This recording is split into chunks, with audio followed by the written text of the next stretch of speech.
హన్సిక మోత్వానీ. ఈ పేరు తెలియని వాళ్ళు ఎవరు ఉండరు.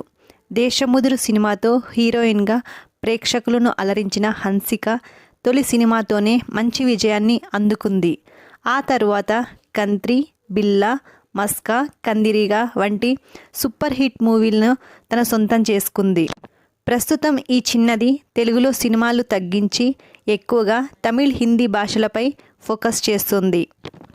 ఇకపోతే హన్సిక మోత్వానీ వివాహం 2022 డిసెంబర్ 4న వ్యాపారవేత్త అయిన సోహెల్ కతూరియాతో రాజస్థాన్లోని జైపూర్లో వీరి వివాహం జరిగింది. సోహెల్కు ఇది రెండో వివాహం కావడం విశేషం. అయితే ఇప్పుడు ఈ జంట విడిపోతున్నారని తెలుస్తుంది. విడాకులు రూమర్లు చక్కర్లు కొడుతున్నాయి.